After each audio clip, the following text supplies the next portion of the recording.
నమస్తే, welcome to prime time debate. ముందుగా ప్రేక్షకులందరికీ కూడా వినాయక చవితి శుభాకాంక్షలు. వినాయక చవితి అనగానే మనకి ముందుగా గుర్తొచ్చేది విఘ్నాలను తొలగించే గణనాయకుడు. మరి అలాంటి విఘ్నాలు ఆంధ్రప్రదేశ్లో కూడా లేకుండా ఉండాలని ప్రజలందరూ ఆకాంక్షిస్తున్నారు. పోలవరం, అమరావతి ఈ రెండు కూడా ఆంధ్రప్రదేశ్ ప్రజలకు జీవనాడి లాంటివి. మరి అలాంటి పోలవరం, అమరావతి అవిఘ్నంగా పూర్తవ్వాలని ప్రజల ఆకాంక్ష కూడా. మరోపక్క చూసుకుంటే ఉద్యోగ కల్పన, అభివృద్ధి ఈ రెండు కూడా ఆంధ్రప్రదేశ్కి ఇప్పుడు చాలా అవసరం. కాబట్టి అవి కూడా ఎలాంటి అడ్డంకులు లేకుండా పూర్తవ్వాలని చెప్పి మనం కూడా కోరుకుందాం. అయితే మరి ఆ రకంగా కూటమి ప్రభుత్వం ముందుకు పోతుందా? రాష్ట్రంలో జరుగుతున్నటువంటి ఫేక్ ప్రచారాలను మరి కూటమి ప్రభుత్వం తిప్పికొట్టగలుగుతుందా? ప్రజలు ఆకాంక్షిస్తున్న అలాంటి స్వర్ణాంధ్ర ఎప్పటికీ సాధ్యమయ్యే అవకాశం ఉంది. ఇలాంటి ఆసక్తికరమైన అంశం మీద డిబేట్లో చర్చించే ప్రయత్నం చేద్దాం. మనతో పాటు డిబేట్లో పార్టిసిపేట్ చేసేందుకు స్టూడియోలో ఉన్నారు సీనియర్ జర్నలిస్ట్ సత్యమూర్తి గారు, అలాగే మరో సీనియర్ జర్నలిస్ట్ డివి శ్రీనివాస్ గారు. నమస్కారం సార్. నమస్కారం సార్. నమస్తే సార్, ముందుగా ఇద్దరికీ కూడా వినాయక చవితి శుభాకాంక్షలు అండి. సార్, సత్యమూర్తి గారు, కూటమి ప్రభుత్వం అధికారంలోకి వచ్చిన తర్వాత ఇది రెండోసారి జరుగుతున్నటువంటి వినాయక చవితి. ఇంకొక శుభ పరిణామం ఏంటి అంటే గణేష్ పండుగ కావచ్చు, దుర్గామాత పండుగ అంటే దసరాకి కూడా మండపాలకి కరెంటు ఫ్రీ అని చెప్పి లోకేష్ గారు చెప్పడం నిజంగా హర్షించదగ్గ విషయం. అలాగే చాలా భక్తుల నుంచి కూడా సదాభిప్రాయం వ్యక్తమవుతూ ఉంది. ఇలాంటి శుభతరుణంలో కూడా అంత శుభమే జరగాలని కోరుకుందాం. ముందుగా అభివృద్ధి గురించి మాట్లాడుకున్నట్టయితే మరి ప్రజలు ఆకాంక్షిస్తున్నటువంటి అభివృద్ధి ఎప్పటికీ ఆ కళ సాకారం అయ్యే అవకాశం ఉందంటారు? ఇప్పుడు జరుగుతున్నటువంటి అభివృద్ధి గురించి మీ మాటల్లో. ముందుగా మీకు సీనియర్ జర్నలిస్ట్ డివి శ్రీనివాస్ గారికి, లియో ప్రేక్షకులందరికీ కూడా వినాయక చవితి శుభాకాంక్షలు. మనం ఎప్పుడైనా సరే ఒక కీలకమైన సిచ్యుయేషన్లో ఉన్నప్పుడే మనకి దేవుడు గుర్తొస్తాడు. మామూలు సాధారణ పరిస్థితుల్లో మనకి దేవుడు గుర్తుకు రాడు. మనమే దేవుడి కన్నా గొప్పవాళ్ళం అని అనుకుంటూ ఉంటాం. ఏదన్నా ఒక చిన్న హర్డీలు వస్తే అప్పుడు దేవుడా కాపాడు అని వెళ్తాం. అది మానవ నైజం. ఇప్పుడు ఆంధ్రప్రదేశ్లో ఇప్పుడు అన్నీ ఉన్నాయి. అంటే అభివృద్ధి ఉన్నది, సంక్షేమం ఉన్నది, అన్నీ ఉన్నాయి. మొత్తం మామూలుగా అప్పటి వరకు ఈ ఆంధ్రప్రదేశ్ ఆర్థిక పరిస్థితి అతలాకుతలం అయిపోయింది అని నివేదికలు ఇచ్చిన అన్ని వ్యవస్థలు, సంస్థలు కూడా ఇంత స్వల్పకాలంలోనే ఇది రీజనరేట్ అయింది అని రిపోర్ట్లు ఇస్తూ ఉన్నాయి.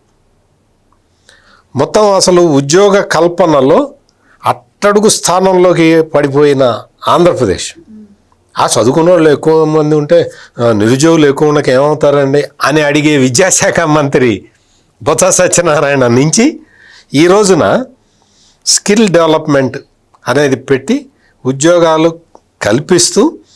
కల్పిస్తున్న ప్రతి ఉద్యోగము మనకే దక్కాలి, మన వాళ్ళకే దక్కాలి, మన పిల్లలే ఆ ఫ్రూట్ని ఎంజాయ్ చేయాలి అని ఆలోచిస్తున్న పాలకులు ఉన్న సందర్భం ఇది. అంటే మనం ఎటు నుంచి ఎటు చూసినా కానీ ఆంధ్రప్రదేశ్లో 10 లక్షల కోట్ల రూపాయల పెట్టుబడులు రావటం, ఉద్యోగాల కల్పన, వీటన్నిటితో పాటు సంక్షేమం పరుగులు పెడుతుండటం. ఒకటి కాదు, రెండు కాదు, సంక్షేమం పరుగులు పెడుతూనే ఉంది. తల్లికి వందనం ప్రోగ్రాం నుంచి, అన్నదాత సుఖీభవ నుంచి, ఫ్రీ బస్సు పథకం వరకు, అంతకుముందు ఉచిత గ్యాస్ సిలిండర్లు ఇవ్వటం దగ్గర నుంచి అన్ని రకాల సంక్షేమ కార్యక్రమాలని పక్కడబందీగా సిస్టమేటిక్గా ఎటువంటి అడ్డంకులు ఎవడు కల్పించినా కానీ వాటిని తొక్కుకుంటూ వెళ్ళే విధంగా, అంటే తొక్కుకుంటూ వెళ్ళటం అంటే జగన్మోహన్ రెడ్డి తొక్కుకుంటూ వెళ్ళటం కాదు, అడ్డంకులని అధిగమించుకుంటూ వెళ్ళటం. జగన్మోహన్ రెడ్డి తొక్కుకుంటూ అంటే తెలుసు కదా, రప్ప అని. అటువంటి ఒక విధ్వంసకర నాయకుడు అవతల ప్రత్యర్థిగా ఉన్న ఈ సమయంలో కూడా, అంటే జగన్మోహన్ రెడ్డి విధ్వంసానికి గుర్తు, విధ్వంసానికి ప్రతీక. అటువంటి విధ్వంసకర బుద్ధి ఉన్న నాయకుడు అవతల వైపు ఉన్నా సరే ఇంత అభివృద్ధి సాధించటం అంటే ఇది నిజంగా ఆ వినాయకుడి కృపా కటాక్షాలు లేకపోతే ఇట్లా జరగదు. ఇప్పుడు మనం పోలవరం ప్రాజెక్టు విషయం తీసుకున్నా. పోలవరం ప్రాజెక్టుని జగన్మోహన్ రెడ్డి 5 సంవత్సరాల కాలంలో 1.76% పనులు పూర్తి చేశాడు. అంతకుముందు చంద్రబాబు నాయుడు 74.5% పనులు పూర్తి చేసి అప్పగిస్తే ఆ మిగిలిన పనులు చేయటం చేతకాక ఆ ప్రాజెక్టుని అట్లాగే కూర్చోబెట్టి సెంటా పర్సెంటా అని ఎగతాళిగా మాట్లాడే అనిల్ కుమార్ యాదవ్ లాంటి ఒక కుసంస్కారిని నీటిపారుదల మంత్రిగా పెట్టుకున్నాడు జగన్మోహన్ రెడ్డి. అతన్ని తీసేసిన తర్వాత ఎవడన్నా మంచోడికి ఇస్తాడనుకుంటే అరగంట మాట్లాడుకునే అంబటి రాంబాబుని తీసుకొచ్చి నీటిపారుదల శాఖ మంత్రిగా పెట్టుకున్నాడు ఈ జగన్మోహన్ రెడ్డి. పోలవరం అంతకుమించి ముందరికి కదల్లా. ఈ రోజున డాక్టర్ నిమ్మల రామానాయుడు జలవనరుల శాఖ మంత్రిగా ఉండి ఆడ కూర్చొని కుర్చీ వేసుకొని పనులు చేయిస్తూ ఉన్నాడు. వర్షాకాలం సీజన్లో మొత్తం పనులు ఆగిపోతాయి. దేశంలో మీరు ఎక్కడన్నా చూడండి, ఈ సీజన్లో నీటిపారుదల ప్రాజెక్టులు ఎక్కడా జరగవు. మీరు ఏ ప్రాజెక్ట్ అన్నా తీసుకోండి, దేశం మొత్తం తిరగండి. అటువంటి వర్షాకాలంలో కూడా పోలవరం ప్రాజెక్టు పనులు ఆగకుండా కంటిన్యూ చేస్తున్నారు. It is a miracle. ఈ మిరకిల్ ఆ గణనాయకుడు ప్రసాదించిన వరం. అమరావతి పనులు మునిగిపోయింది. ఏడుపు పొద్దున లేచిన దగ్గర నుంచి అమరావతి మునిగిపోయింది, ఏడుపు తప్ప ఏమి లేదు. అక్కడికి వెళ్ళి మీరు చూడండి, ఒక 30,000 మంది కార్మికులు డైలీ వర్కర్లు అక్కడ పనిచేస్తూనే ఉన్నారు. వాళ్ళకి ఏ రోజు సెలవు దొరకట్లా. అంటే వర్షం పడి మునిగిపోతే ప్రాజెక్టు కన్స్ట్రక్షన్, ఈ అమరావతి పనులు కన్స్ట్రక్షన్ పనులు అయిపోవాలి కదా. చూసిరా పోండి ఒకసారి వెళ్ళి. నడుస్తూనే ఉన్నాయి, పనులు నడుస్తూనే ఉన్నాయి. కానీ సోషల్ మీడియాలో ఈ ఏడుపులు పెడబొప్పలు, మునిగిపోయింది. ఇటువంటి కుసంస్కారులకి, ఇటువంటి దుర్మార్గులకి, ఇటువంటి విధ్వంసకర శక్తులకి వాళ్ళకి మరి బుద్ధి ప్రసాదించటం ఆ వినాయకుడి వల్లైనా అవుతుందా కాదా అనేది నాకైతే డౌటే.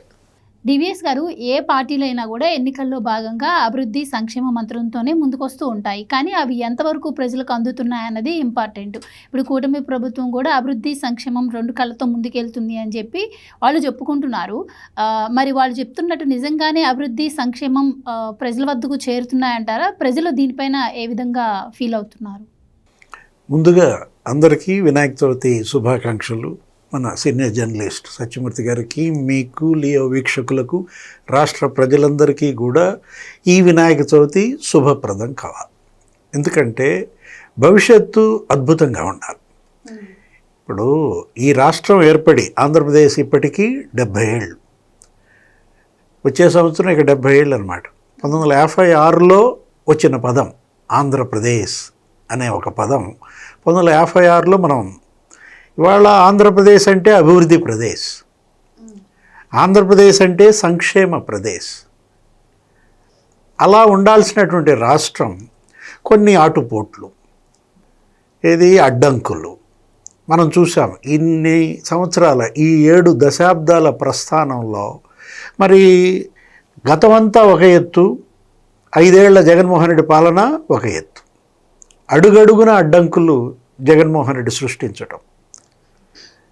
ఆంధ్రప్రదేశ్ అంటే అడ్డంకుల ప్రదేశ్గా మార్చాడు. అమరావతిని అడ్డుకుంటాడు, పోలవరాన్ని అడ్డుకుంటాడు, అభివృద్ధికి మోకాలు అడ్డుతాడు. అదేమంటే చంద్రబాబుపై కక్ష. అంటే ఒక వ్యక్తిపై కక్షతో, ఒక పార్టీపై కక్షతో రాష్ట్ర అభివృద్ధిని అడ్డుకునే పార్టీని, నాయకుడిని మొదటిసారి చూస్తున్నాం. ఇవాళ ప్రజల యొక్క పాత్ర ఇవాళ చిరస్మరణీయం. ఎందుకంటే ఈ అడ్డంకులు తొలగించాల్సింది ప్రజలే. ప్రజలే దేవుళ్ళు అన్నారు. అంటే దేవుడి రూపంలో ప్రజల రూపంలో దేవుడు ఇవాళ రాష్ట్ర అభివృద్ధికి మరి కూటమి ప్రభుత్వాన్ని తెచ్చుకున్నారు.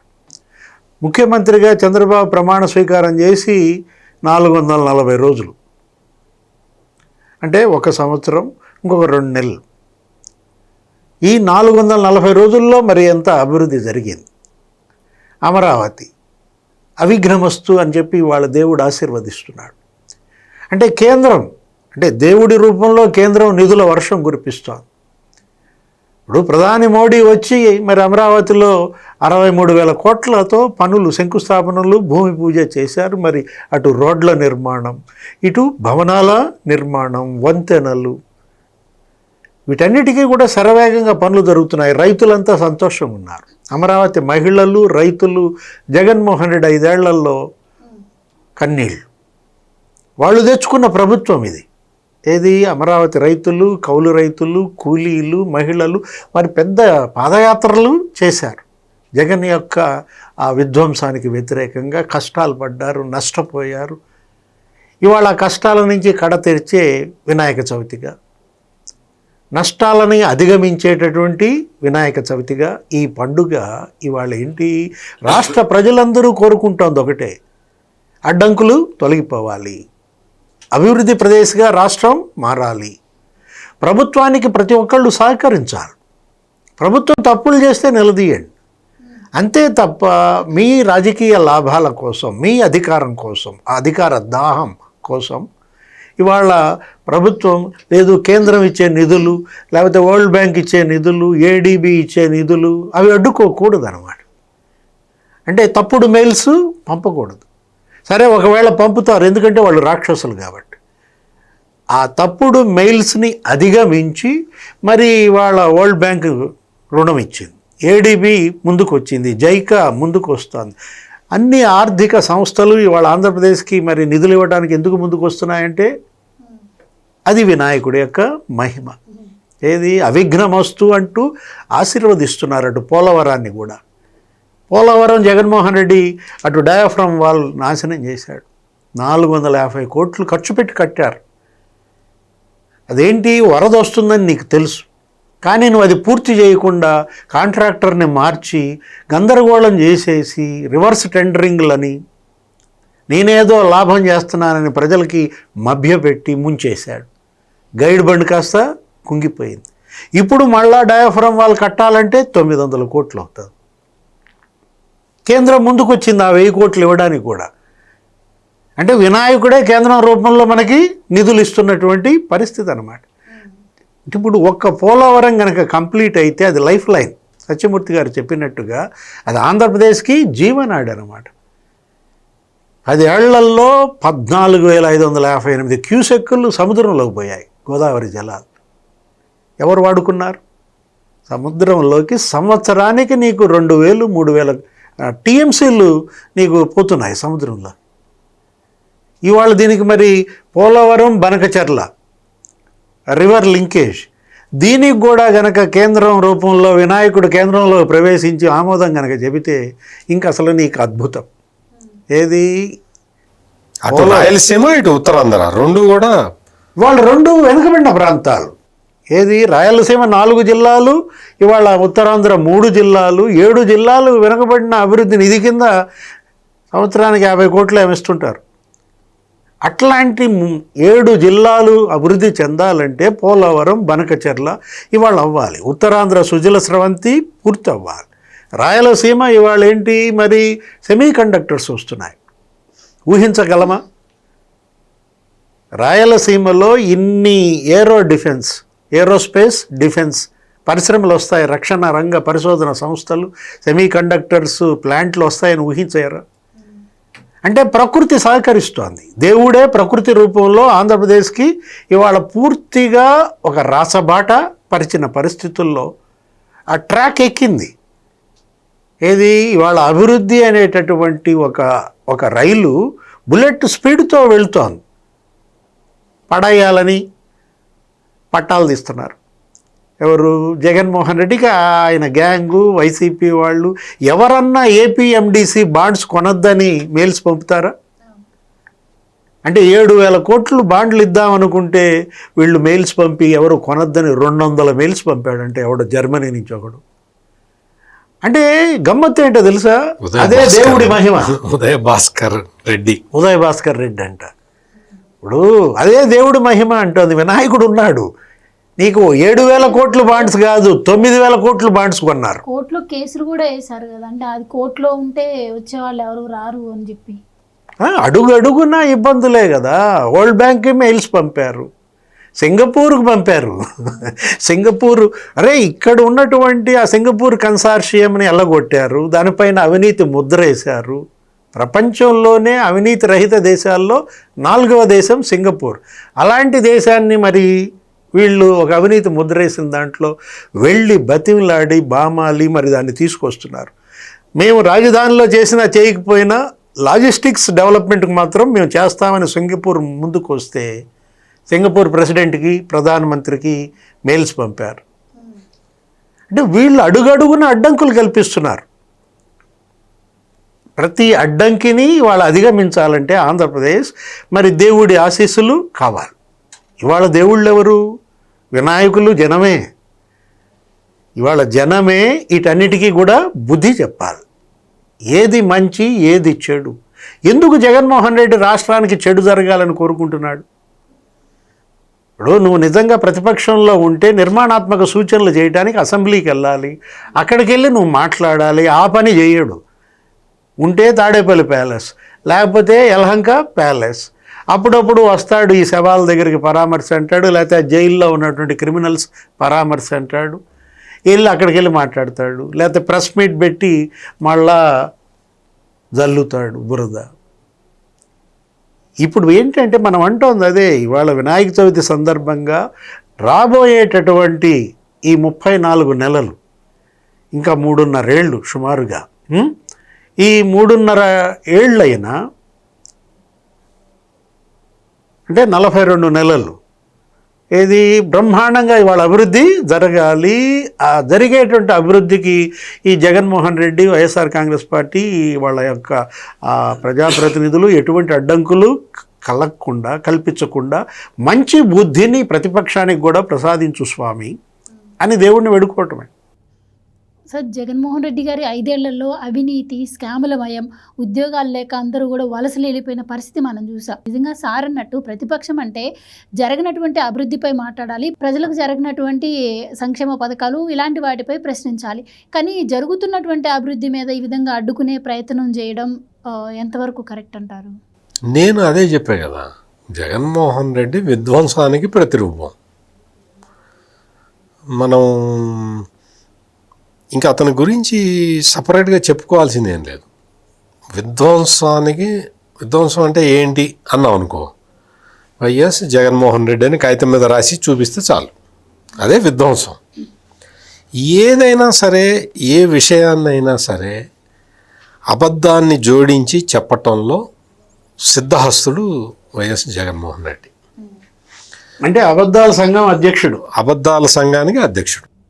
సో నిజం చెప్పాలంటే ఇప్పుడు రాష్ట్రంలో అభివృద్ధి జరుగుతుంది, కంపెనీలు ఇప్పుడిప్పుడే పెట్టుబడులు పెట్టడానికి వస్తున్నాయి. ఇలాంటి టైంలో మళ్ళీ రాష్ట్రం అప్పుల్లో కూరుకుపోతుంది. ఇప్పటికే మేము 5 సంవత్సరాల్లో చేసినటువంటి అప్పు ఈ సంవత్సరంలోనే చేశారు. ఈ విధంగా ప్రచారం చేయడం వల్ల వచ్చే కంపెనీలు కూడా రావు కదండి. అంటే ఇతను చెప్పేవన్నీ అబద్ధాలని చాలామందికి తెలుసు, ప్రపంచంలో ఉన్న చాలామందికి తెలుసు. ఏ రాష్ట్రం అయినా సరే బడ్జెట్ తయారు చేసుకునేటప్పుడు ఎక్స్టర్నల్ బారోయింగ్స్ ఎంతవరకు తీసుకురావడానికి అవకాశం ఉంది అని ఒక అవుట్లే పెట్టుకుంటారు. ఆ అవుట్లేని చూపించి ఈ జగన్మోహన్ రెడ్డి తప్పుడు ప్రచారం ఏం చేస్తున్నాడంటే, బడ్జెట్లో చూపించిన అవుట్లేని ఆల్రెడీ తెచ్చేసినట్టుగా చెప్తున్నాడు. అంటే కాగు రిపోర్టు కూడా ఇచ్చిందని చెప్పి జగన్మోహన్ రెడ్డి గారే స్వయంగా ట్వీట్ పెట్టడం కూడా జరిగింది. అంటే మరి అతనికి మరి ఏ కాగు చూసి చెప్తున్నాడో కానీ కాగు రిపోర్టులో అటువంటివి ఏమీ లేవు. ఇతను బడ్జెట్లో కాగ్ కాదు, రోగ్. ఇప్పుడు రోగ్స్ కూడా కాగ్ యొక్క నివేదికని మరి అలా వక్రీకరిస్తే వాళ్ళని రోగ్స్ అనక ఏమంటారు? నీకు బడ్జెట్లో ఎక్స్టర్నల్ బారోయింగ్స్ అంత అవుట్లే పెట్టుకుంటే ఆ అవుట్లేని చూపించి ప్రతివాడు, ఈ వైసీపీకి సంబంధించిన ప్రతివాడు జగన్మోహన్ రెడ్డి తప్పు చెప్పాడు, ఆ తప్పునే క్యారీ అవుట్ చేస్తాడు. ఎవడు అందులో నిజమా అబద్ధమా చూడరు. వాళ్ళది సిస్టమేటిక్గా మిస్ క్యాంపెయిన్ అనేది సిస్టమేటిక్గా నడుస్తూ ఉంటుంది. ఇక్కడ ఎప్పుడైనా సరే ఏ రాష్ట్రమైనా సరే తీసుకొచ్చిన అప్పులో క్యాపిటల్ ఎక్స్పెండిచర్ ఎంత చేస్తున్నది అనే దాని మీద ఆ అప్పు దుర్వినియోగం అవుతున్నదా సద్వినియోగం అవుతున్నదా అనేది క్యాలిక్యులేట్ చేస్తారు. ఏ రాష్ట్రమైనా సరే ఎక్కడైనా సరే అదొక యాడ్స్టిక్. క్యాపిటల్ ఎక్స్పెండిచరు ఈశాన్య రాష్ట్రాల కన్నా తక్కువ పెట్టిన జగన్మోహన్ రెడ్డి ఈ రోజున క్యాపిటల్ ఎక్స్పెండిచర్ ఎంతో తెలుసా? నీకు మొత్తం రేపొద్దున ఇదే జగన్మోహన్ రెడ్డి చెప్పే కాగ్ రిపోర్ట్ చూసుకోమని చెప్పండి. మనం అంటే ఇన్ఫ్రాస్ట్రక్చర్ ప్రాజెక్ట్స్ మీద ఆంధ్రప్రదేశ్ ప్రభుత్వం ఇప్పుడు చేస్తున్న ఖర్చు ఇండియాలో ఏ రాష్ట్రం చేయటంలా. ఇది నితిన్ గడ్కరీ లాంటి నాయకులు బయటకు వచ్చి చెప్తున్నారు. అటువంటి అంటే ఇవన్నీ కూడా ఒక మిస్కమ్యూనికేషన్, అంటే ప్రజలకి తప్పుడు సమాచారాన్ని పంపించి ప్రజల్ని కన్ఫ్యూజ్ చేయాలి అనే ఈ దుష్టగ్రహాలని మనం ఒక కంట కనిపెట్టి ఉండాలి. ఈ దుష్టగ్రహాలు ఇవన్నీ కూడా మొత్తం ఈ విధ్వంసం ఎట్లా చేయాలి, ప్రతి వ్యక్తి మనసుని ఎట్లా పొల్యూట్ చేయాలి అనే ఆలోచనే తప్ప వీళ్ళకి రాష్ట్రం ప్రగతి 10 లక్షల కోట్ల రూపాయలు భారతదేశంలో ఏ రాష్ట్రానికైనా ఒక సంవత్సర కాలంలో పెట్టుబడులు వచ్చినాయా? ఎప్పుడైనా సరే 10 లక్షల కోట్ల రూపాయల్లో ఇప్పటికే 60% ప్రాజెక్టులు గ్రౌండ్ అయినాయా లేవా? ఈ దుర్మార్గులు కొంతమంది వెళ్ళి కోర్టులో కేసు వేశారు. ఎట్ట ఇస్తారండి గవర్నమెంట్ ల్యాండ్ని అట్లా కంపెనీలకు ఎట్ట ఇస్తారు అని క్వశ్చన్ వేశారు. హైకోర్టు ఏం చెప్పింది తెలుసా? అట్లా ఇవ్వకపోతే కంపెనీలు ఎట్లా వస్తాయా? కంపెనీలు వస్తే కదయా ఎంప్లాయ్మెంట్ పెరిగేది, ఎంప్లాయ్మెంట్ ఆపర్చునిటీస్. అందుకని మీరు ఈ కంపెనీలకి, సాఫ్ట్వేర్ కంపెనీలకి వాటికి స్థలాలు ఇవ్వటం కరెక్టు అని హైకోర్టు జడ్జిమెంట్ ఇచ్చింది. గొంతులో పచ్చి వెలక్కాయ అడ్డం పడ్డట్టుగా అయిపోయింది వీళ్ళ పని. అంటే ఇవన్నీ కూడా ఈ దుష్టులు సృష్టించే అడ్డంకులు. ఈ అడ్డంకులని ఒక్కొక్కటి అధిగమించుకుంటూ పోవాలి. మీకు అమరావతి చూసినా కానీ, పోలవరం చూసినా కానీ, రాష్ట్రంలో వెనుకబడిన ప్రాంతాల అభివృద్ధిని చూసినా కానీ చంద్రబాబు నాయుడు ప్రభుత్వం చాలా స్ట్రాటజిక్గా, ఎందుకు అంటే దుష్టగ్రహాలు ఉన్న విషయం ఆయనకి తెలుసు కాబట్టి చాలా స్ట్రాటజికల్గా, చట్టబద్ధంగా, న్యాయబద్ధంగా, ధర్మబద్ధంగా ముందరికి వెళ్తాం. అందుకనే ఈ రోజున ఈ దుష్టగ్రహాలకి పని లేక ఫేక్ ప్రచారాల మీద బతకాలి, మళ్ళీ మనం ఒక పూర్వ వైభవాన్ని పొందాలి అని ఫేక్ ప్రచారాలను అడ్డం పెట్టుకొని ప్రచారం చేస్తున్నారు. నిన్నగాక మొన్న చంద్రబాబు నాయుడు స్వచ్ఛ ఆంధ్ర, స్వర్ణాంధ్ర ఆ ప్రాజెక్ట్ దానికి వెళ్ళాడు. ఆ ప్రోగ్రాంకి వెళ్తే డివిఎస్ గారు అటు ఇటు హోర్డింగ్స్ పెట్టారు. హోర్డింగ్స్ పెట్టి స్వచ్ఛాంధ్ర, స్వర్ణాంధ్ర స్లోగన్స్, అయ్యా మీరు ఎట్లా ఉండాలి, మీ వీధుల్ని ఎట్లా పరిశుభ్రంగా ఉంచుకోవాలి, చెత్త ఎక్కడ వేయాలని స్లోగన్స్ పెట్టారు. చంద్రబాబు నాయుడు మధ్యలో వస్తున్నాడు. అందరూ కూడా, ప్రజలందరూ కూడా అందులో ఉన్నారు. వీడు ఈ వాళ్ళని ఏమన్నాలో పదం దొరకట్లేదు, రోగ్స్ వీళ్ళు ఏం చేశారంటే ఇట హోర్డింగ్స్ పెట్టారు కదా, ఈ హోర్డింగ్ వెనక నుంచి ఫోటో తీశారు. అవి హోర్డింగ్ అని కనపడుతూనే ఉంది. హోర్డింగ్ వెనక నుంచి ఫోటో తీసి పరదాల మాటున చంద్రబాబు ఎక్కడికి వచ్చినా పరదాలు కడుతున్నాడు, కట్టుకున్నాడు, పరదాల మాటున నడుస్తున్నాడు అని చెప్పి ఇటు హోర్డింగులు పెట్టారు. ఆ హోర్డింగుల మధ్యలో చంద్రబాబు నడుచుకుంటూ వస్తున్నాడు. ప్రజలు ఉన్నారు, వేలాది మంది ప్రజలు ఉన్నారు. వాళ్ళతో మాట్లాడుకుంటున్నాడు, వాళ్ళని ఎడ్యుకేట్ చేస్తున్నాడు, వాళ్ళని సర్క్యులర్ ఎకానమీ గురించి వాళ్ళకి చెప్తున్నాడు. ఫోటోలు దిగుతారు. Circular economy. నేను అంటే ఒక ఎక్కువ పందెం గాయలేను కానీ, అంటే BR Naidu, TTD chairman BR Naidu వేసినట్టు ఒక 10 కోట్లకి నేను పందెం గాయలేను కానీ, నేను ఒక ₹1,00,000 పందెం కాస్తా. జగన్మోహన్ రెడ్డిని వచ్చి సర్క్యులర్ ఎకానమీ అంటే ఏంటి అని అతను కనుక ఎక్స్ప్లెనేషన్ ఇస్తే నేను ₹1,00,000 వాళ్ళ పార్టీకి ఫండ్ ఇస్తా, 1 lakh ఇస్తా. సర్క్యులర్ ఎకానమీ అంటే ఏంటి? చంద్రబాబు నాయుడు ప్రతి 3వ శనివారం వెళ్ళి సర్క్యులర్ ఎకానమీ గురించి చెప్తున్నాడు, ప్రజలకు చెప్తున్నాడు. ప్రజలు చప్పట్లు కొడుతున్నారు. జగన్మోహన్ రెడ్డిని వచ్చి సర్క్యులర్ ఎకానమీ అంటే ఏంటి, నాకెంత నీకెంత నీకెంత, ఇదే వితౌట్ పేపర్ చెప్పాలి కదా. అది సర్క్యులర్ ఎకానమీ అంటే తెలియదు నీకు అసలు. అది ఏంటో అటువంటి విషయాలని ఏమీ అవగాహన లేని ఒక వ్యక్తి ఈ జగన్మోహన్ రెడ్డి వచ్చి హోర్డింగులకి వెనక వైపు నుంచి ఫోటోలు తీసి తన మీడియాలో ప్రచారం చేసుకుంటున్నాడంటే అసలు నిజంగా సిగ్గుపడాలి. అటువైపు నుంచి వెనక నుంచి పరదాల మాటును చంద్రబాబు అని ఏంగా ఫోటోలు ఏంటి అందరికీ తెలుసు. ఆ మొత్తం అక్కడ ఉన్న వాళ్ళందరికీ తెలుసు అవి ఆ హోర్డింగ్ల వెనక ఫోటోలు అని. ఇటువంటి దరిద్రపు ప్రచారాలు చేసుకుంటూ అడ్డంకులు సృష్టించాలి అనుకుంటున్న వాళ్ళకి ఆ వినాయకుడు కొంచెం మంచి బుద్ధి వీలైతే ప్రసాదించమని కోరుతున్నా.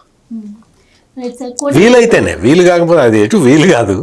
ఎందుకంటే వినాయకుడు తలుచుకున్నా ఈ దుర్మార్గులకి మంచి బుద్ధి రాదు. కూటమి ప్రభుత్వం సంకల్పించిన దాంట్లో అభివృద్ధి పోలవరం ఒకటైతే 5 ఏళ్లలో 20 లక్షల ఉద్యోగ కల్పన, ఇది సాధ్యమవుతుందంటారా? 5 ఏళ్లలో 20 లక్షల ఉద్యోగ కల్పన అంటే ఆల్రెడీ 16,345 ఉద్యోగాలు అయిపోయాయి. డిఎస్సి ఇచ్చేశారు కదా. ఇప్పుడు ఆల్రెడీ సర్టిఫికేట్స్ వెరిఫికేషన్, రేపు 1వ తారీఖు వాళ్ళు స్కూల్కి వెళ్ళిపోతారు ఆ టీచర్లంతా కూడా. అంటే 16,345 పోస్టులు, ఒక 8,000 పోస్టులు పోలీస్ కానిస్టేబుళ్ళ భర్తీ, ఒక 9,000 పోస్టులు విద్యుత్ సంస్థల్లో.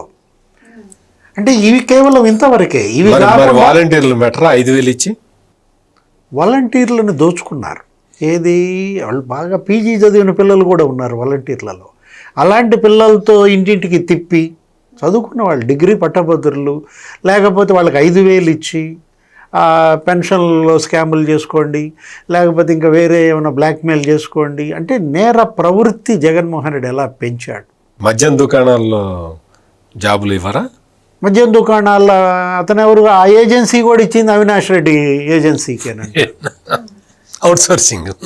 అవుట్సోర్సింగ్. ఏది మద్యం దుకాణాల్లో ఒకటి 15,000 10,000 జీతాలు ఇచ్చేసి ఒక 3,600 మద్యం దుకాణాలు ప్రభుత్వం ద్వారా అమ్మిస్తున్నాను అని చెప్పి అవినాష్ రెడ్డి గుమాస్తాలతో అమ్మించాడు. వాళ్ళకి జీతాలేమో ప్రభుత్వం ద్వారా ఇప్పించాడు, జనానికేమో మరి విషం దాగిచ్చారు. ఆ విషం దాగి జనం ఇవాళ చనిపోయిన వాళ్ళు, లేకపోతే మరి కిడ్నీసు లివరు దెబ్బతిన్న వాళ్ళు, కోటి కుటుంబాలు నాశనం అయ్యాయి జగన్ జే బ్రాండ్ ఆ మద్యం వల్ల. ఇవాళ ఏంటి మరి ఎక్కడ ఏ విధంగా అసలు ఇందులో ఎటువంటి దాంట్లో కూడా వాళ్ళ ప్రభుత్వం జోక్యం లేదు. చక్కగా ఎవరికి కావాల్సినటువంటి బ్రాండ్ వాళ్ళు తాగుతున్నారు, వాళ్ళు ఆర్థిక పరిస్థితిని బట్టి వాళ్ళు పోతున్నారు.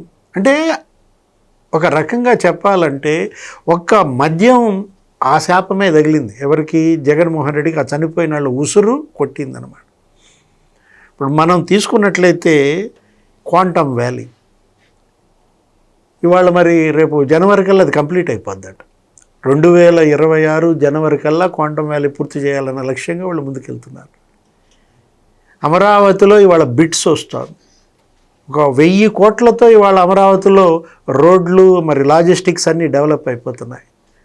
మొదటి సంవత్సరం ఇవాళ రోడ్ల మీద గుంతలు ఎక్కడన్నా ఉన్నాయా?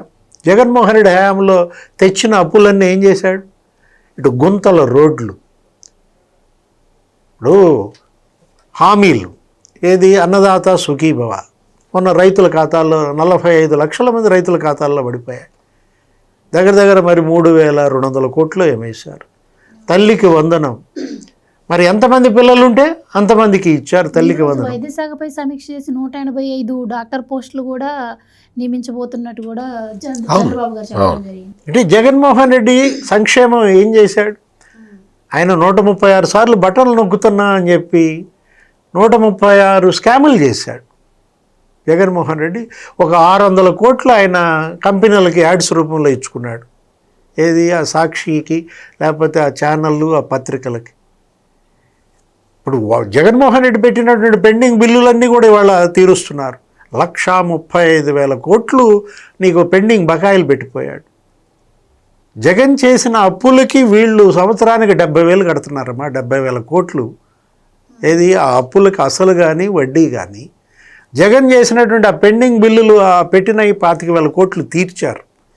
కేంద్రానికి ఒక 9,000 కోట్లు కట్టి మరి ఒక 78 స్కీములు పునరుద్ధరించారు. ఇప్పుడు తల్లికి వందనమే 10,000 కోట్లు మరి తల్లుల ఖాతాల్లో వేశారంటే వాళ్ళ ఉచిత బస్సు ప్రయాణం మహిళలకి దగ్గర దగ్గర అదొక 3,000 కోట్ల స్కీమ్ అన్నమాట. ప్రతిదాని మీద బురద చల్లటమే, విష ప్రచారమే. తల్లికి వందనం ఫెయిల్ అని చెప్పి దాని మీద విష ప్రచారం చేస్తారు. ఉచిత బస్సు, వీళ్ళే మహిళలను ఎక్కిస్తారు, వీళ్ళే కండక్టర్ల మీద వాదులాట చేస్తారు. అంటే ఒక స్కీమ్ని ఫెయిల్ చేయాలన్న కుట్ర కనపడుతుంది. ఈ కుట్రల పార్టీని మొదటిసారి మనం చూస్తున్నాం అన్నమాట. అడుగడుగున అడ్డంకులు కల్పించడం ద్వారా ఈ ప్రభుత్వానికి ఒక అవరోధంగా మారుతున్నాడు జగన్మోహన్ రెడ్డి, ఆయన పార్టీ. నిర్మాణాత్మక ప్రతిపక్షంగా ఉండాల్సినటువంటి వైఎస్ఆర్ కాంగ్రెస్ పార్టీ ఒక విధ్వంసక పక్షంగా మారింది. ఇప్పుడు కేంద్రం మరి నువ్వెందుకని తీసుకురాలేకపోయావు ఇంత పెద్ద ఎత్తున నిధులు? ఇప్పుడు నీకు 33 మంది ఎంపీలు ఇచ్చారు, ప్రజలేం తప్పు లేదు కదా. ప్రధాని మోడీ వెళ్ళినప్పుడల్లా మా వాడిని అరెస్ట్ చేయొద్దు, మా వాడిని అరెస్ట్ చేయొద్దండి, నన్ను అరెస్ట్ చేయొద్దు, నన్ను అరెస్ట్ చేయొద్దు, మా వాడిని అరెస్ట్ చేయొద్దని దండం పెట్టి రావడం తప్ప కాళ్ళు పట్టుకోవటం. ఇప్పుడు నా కేసుల్లో మీరు ముందుకెళ్ళొద్దు, నా తమ్ముడి కేసుల్లో ముందుకెళ్ళొద్దు, హత్యలు, కిడ్నాపులు. అరే ఐపీఎస్లు జైలుకి వెళ్ళారమ్మా. జగన్మోహన్ రెడ్డి అతన్ని నమ్ముకోవడం వల్ల ఇవాళ పిఎస్ఆర్ ఆంజనేయులు జైలు. లేటెస్ట్గా ఇంకొక ఆయన వెళ్ళాడు, సంజయ్. ఇవాళ ఐపీఎస్ చదువుకున్నటువంటి సంజయ్ మరి అతను ఇవాళ జైలుకి వెళ్ళాల్సిన పరిస్థితి ఎందుకు వచ్చింది? ఐఏఎస్ జైలుకి వెళ్ళాడు ధనుంజయ రెడ్డి. ఇప్పుడు ఇంకో ఐఏఎస్ ఆమె శ్రీలక్ష్మి కూడా జైలుకి వెళ్ళడానికి సిద్ధంగా ఉందా? ఇంతకుముందు శ్రీలక్ష్మి జగన్ వల్లే 16 నెలలు జైల్లో ఉంది. అంటే ఉన్నతాధికారులను కూడా జైళ్ళకు పంపినటువంటి జగన్మోహన్ రెడ్డి అసలు ఇవాళ ఆంధ్రప్రదేశ్ అంటేనే ఒక రకమైన భయం తీసుకొచ్చాడు. ఏది పెట్టుబడిదారుల్లో భయం, పారిశ్రామికవేత్తల్లో భయం. వాళ్ళు అన్నారంట కదా ముఖ్యమంత్రి చంద్రబాబుతో, మీ దగ్గర ఓ భూతం ఉంది అని. ఇవాళ ఈ భూతాన్ని పారదోడాల్సింది కూడా వినాయకుడే. ఏది ఇవాళ ఆంధ్రప్రదేశ్ పాలిట ఒక సైతాన్లాగా ఇతను వ్యవహరిస్తున్నాడు ఈయన పార్టీ అన్నమాట. నిజంగా ఆయన గనక ప్రతిపక్షంగా ప్రవర్తిస్తే ప్రజలు ఆయన ఆమోదిస్తారు, ప్రజలు ఆయన వెంట నడుస్తారు. ఆయన అసెంబ్లీకి వెళ్ళి అసెంబ్లీలో విమర్శలు చేసి అక్కడ ఉన్నటువంటి ప్రభుత్వాన్ని ఇప్పుడు ఈ బయట పెట్టే ప్రెస్ మీట్లే అక్కడ మాట్లాడు అంటే అసెంబ్లీకి వెళ్ళాలంటే భయం ఏంటి? అయ్యన్న పాత్రుడు అంటే భయం, లేకపోతే రఘురామకృష్ణరాజు అంటే భయం. ఇన్నాళ్ళు జనాన్ని భయపెట్టాడు, ఇప్పుడు జనమే జగన్ని భయపెడుతున్నారా? అంటే ఆంధ్రప్రదేశ్కి వాళ్ళ జగన్మోహన్ రెడ్డి ఒక విఘ్నం. ఆ విఘ్నాన్ని తొలగించాల్సింది కూడా వినాయకుడే అన్నమాట.